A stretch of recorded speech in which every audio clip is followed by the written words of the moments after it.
శ్రీకృష్ణుడు ప్రేమ, ధర్మం, జ్ఞానం యొక్క ప్రతీక. ప్రియమైన భక్తులారా, ఈ రోజు మనం జగత్తుకు మార్గదర్శకుడైన శ్రీకృష్ణుడి మహిమను స్మరించుకుందాం. శ్రీకృష్ణుడు అనగానే మనకు గుర్తుకు వచ్చేది ఆయన చిలిపితనం, ఆయన బాసురి స్వరం, ఆయన ఇచ్చిన అమూల్యమైన ఉపదేశం. మధురలో జన్మించిన కృష్ణుడు చిన్నప్పటి నుంచే అసాధారణ శక్తులు చూపించాడు.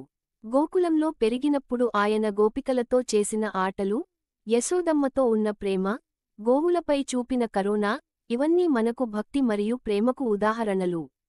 కృష్ణుడు మనకు చెబుతున్న ప్రధాన సందేశం ఏమిటంటే, ధర్మం ఎప్పుడూ గెలుస్తుంది. జీవితంలో ఎన్నో కష్టాలు వచ్చినా మనం ధైర్యంగా ఉండాలి. మన కర్తవ్యాన్ని నిజాయితీగా చేయాలి.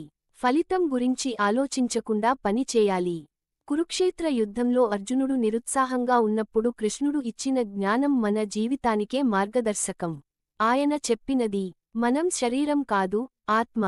మంచి పనులు చేస్తే మన జీవితం పవిత్రమవుతుంది. కోపం, లోభం, అసూయలను విడిచిపెట్టాలి. కృష్ణుడు ప్రేమకు ప్రతీక. రాధాతో ఉన్న ఆయన భక్తి ప్రేమ మనకు ఆధ్యాత్మిక ప్రేమ ఎంత పవిత్రమో చూపిస్తుంది.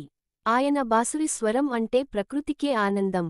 పక్షులు, జంతువులు, గోపికలు అందరూ ఆ స్వరానికి మైమరచిపోయేవారు. మన జీవితంలో కూడా కృష్ణుడిని స్మరించుకుంటే మన మనసుకు శాంతి వస్తుంది. ఆయన నామస్మరణ మన బాధలను తగ్గిస్తుంది. కృష్ణుడు యోధుడు కూడా, రాజనీతిజ్ఞుడు కూడా. సమస్య వచ్చినప్పుడు తెలివిగా ఎలా పరిష్కరించాలో ఆయన మనకు నేర్పాడు. అందుకే మనం ప్రతిరోజు కొద్దిసేపైనా కృష్ణా కృష్ణా అని జపిస్తే మనలో సానుకూల శక్తి పెరుగుతుంది. చివరగా, కృష్ణుడి జీవితం మనకు ఒక గొప్ప సందేశం ఇస్తుంది. ప్రేమతో జీవించు, ధర్మంతో నడుచు, భగవంతుని నమ్ము. జై శ్రీకృష్ణ.